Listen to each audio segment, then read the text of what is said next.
Welcome to Cows and Climate. My name is Frank Mitloehner and I'm a professor and air quality specialist in the Department of Animal Science at UC Davis. What is the 2050 challenge?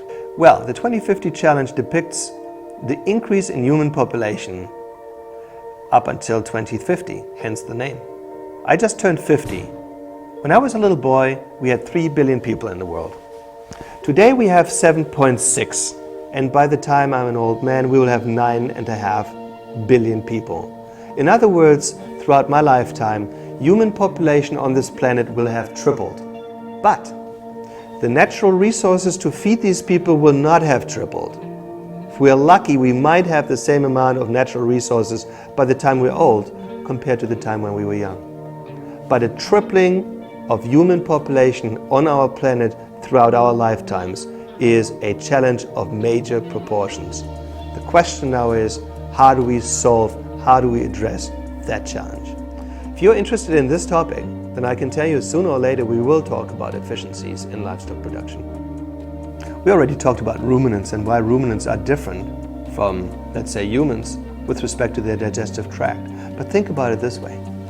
A ruminant animal can eat non-human edible feed, such as grass, legumes, and convert it into animal source foods. Now, on the one hand, they can do that, eat grass, legumes, make it into animal source foods.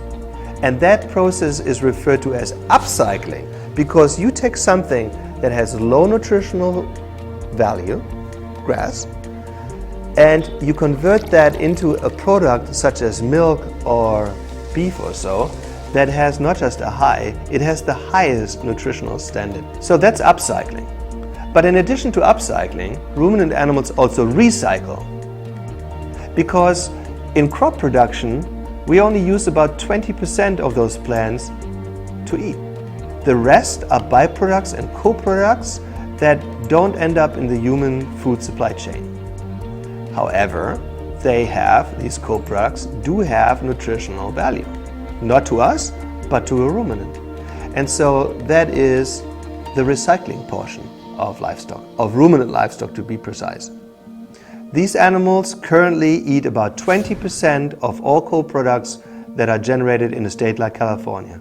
Without ruminant animals such as cows, those co-products would end up on some landfill or just rot under the sky and generate greenhouse gases.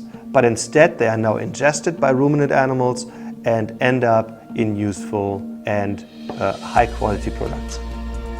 More than 40% of the ingredients in a cow's diet in a place like California are things such as almond hulls, tomato pulp, cotton seeds and so forth.